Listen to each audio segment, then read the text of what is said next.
The Feminization of Labor Migration, Women's Changing Family Roles, by Gayane Mkrtchyan, published on June 20, 2024. Paranzem, 50, splits her time between Armenia and the United States for work, spending 6 months in each country. In Armenia, she lives with her husband and 2 sons, working as a nurse. In the United States, she transitions to a role as a caregiver for an elderly woman with health issues. During this time, I live in the house where I work, so I don't have to pay rent and my meals are provided, Paranzem explains. I work 6 days a week and have Sundays off. She earns $3,000 a month for her work, a significantly higher salary than she makes in Armenia. Being away from home and family is difficult, but this money helps solve many problems at home. Paranzem is candid about how many people like her obtain tourist visas to go to the U.S., find work through the help of relatives or friends, and return with earnings after working for at least 5 or 6 months.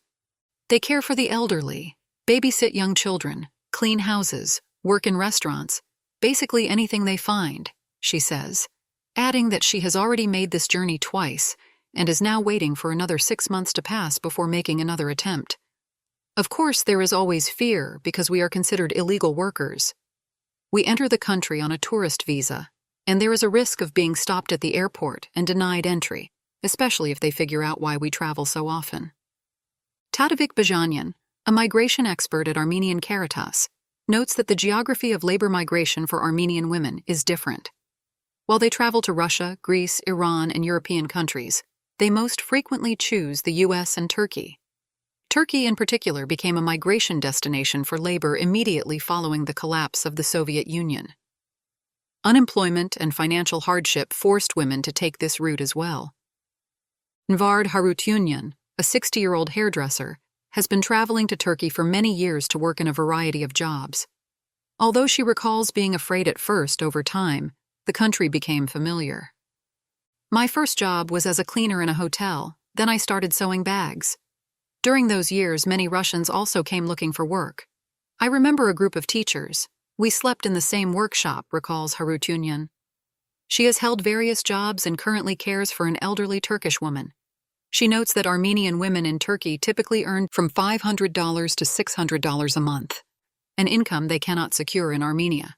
According to Bajanyan, the majority of women who travel to Turkey for work are typically over 50. For women of this age, finding a job in Armenia that pays well is challenging. A study revealed that elderly people in Turkey trust and readily hire women from Armenia. I can't say why, Bajanyan says, and speculates that Armenians might be perceived as more honest and attentive. However, the number of people migrating to neighboring Iran for work is notably minimal. Hardship notes that she has only worked as a caregiver in Turkish households.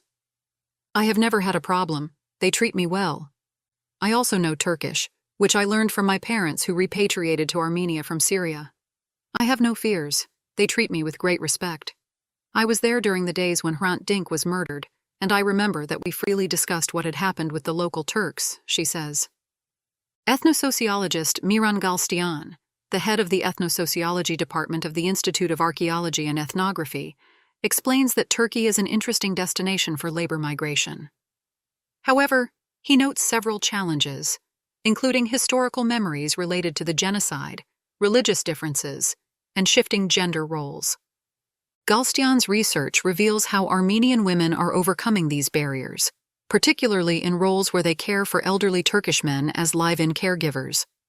Migration crosses all kinds of boundaries: historical memory, religion, and gender, he explains, noting, however, that there is an income disparity between locals and illegal labor migrants in Turkey, with locals earning more for the same work.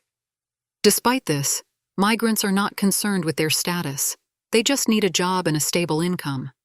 Miran Galstyan notes that there is a trend towards the feminization of labor migration globally. He states that in some countries, more than 50% of migrants are women.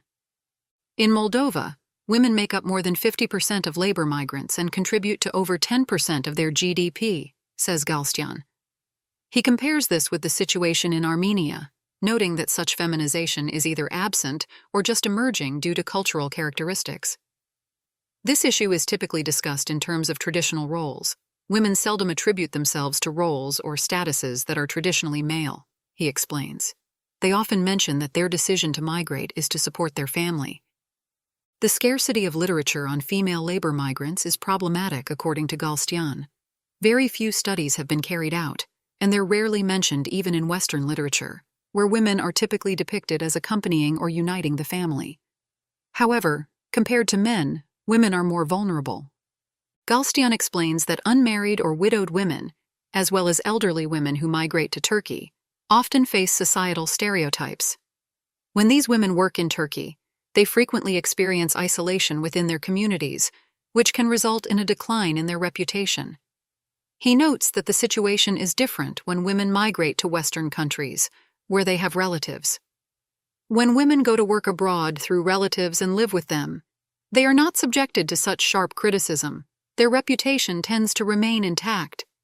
Tadevik Bajanyan notes that, despite this, the number of women participating in Armenia's labor migration is not particularly high. Since gaining independence, the male participation rate has remained steady at 73 to 75%, while female participation is around 25 to 27%.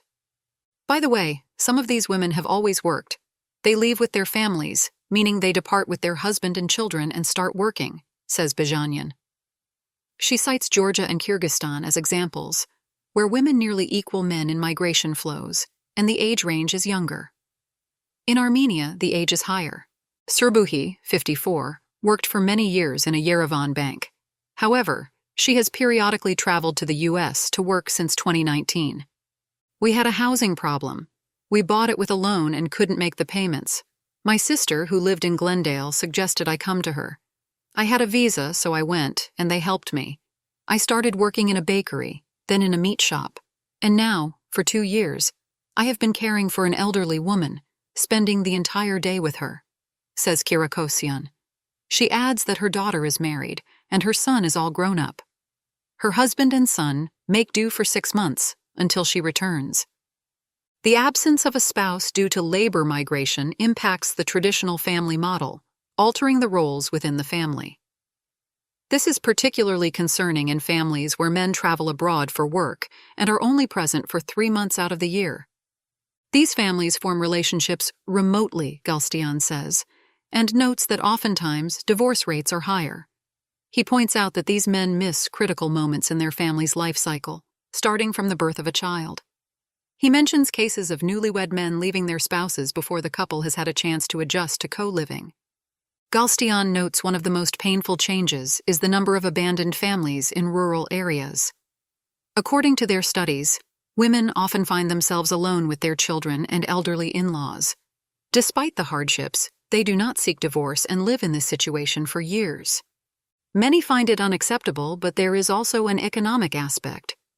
The husband sends money from abroad, says Mkrtchyan. He adds that another form of family transformation occurs when many men establish new families in their country of migration. Sadly, families in Armenia transition from being based on love and harmony to being economically driven. Despite this, the woman often does not seek divorce.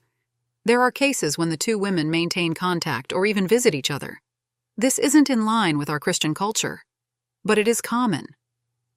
Bajanyan asserts that the son of a permanent migrant is likely to become a future migrant himself. He tends to believe that the correct path involves getting married, leaving his family behind, working abroad, and sending money back home. The Armenian family model has been upended, Bajanyan says. The father, typically the figure of authority, is often absent and has always been the one sending money from abroad. This leaves him largely absent throughout the child's development process. He is only intermittently present, and then only through phone calls. However, when women go abroad for work, the family tends to experience fewer disruptions. According to Bajanyan, Armenian women are adaptable, quickly adjusting to new situations, and striving to share the family's burden with their husbands. Let us remember the 1990s when they went to work in Poland, stood in the markets there, and sold clothes. These women, who had worked in factories during Soviet times or whose professions became irrelevant after the collapse, experienced the first shock. The huge army of engineers also had to feed their families, says Bajanyan. She notes that women are more stress-resistant than men and quickly initiate and find solutions. As an example, Gayane mentions Syrian Armenian women who moved to Armenia. Despite never having worked before, only doing handcrafts or, at best, working as school or kindergarten teachers, they adapted once in Armenia.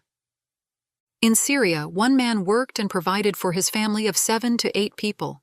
Here, these women discovered that their skills could sustain their families. They used their adaptability to handle the responsibility and solve the family's problems, says the migration expert. They note that Armenian women consistently try to support their families to the fullest. Meanwhile, men are becoming more adaptable to the absence of women. I believe times have changed. Names have been changed to protect the identity of the women.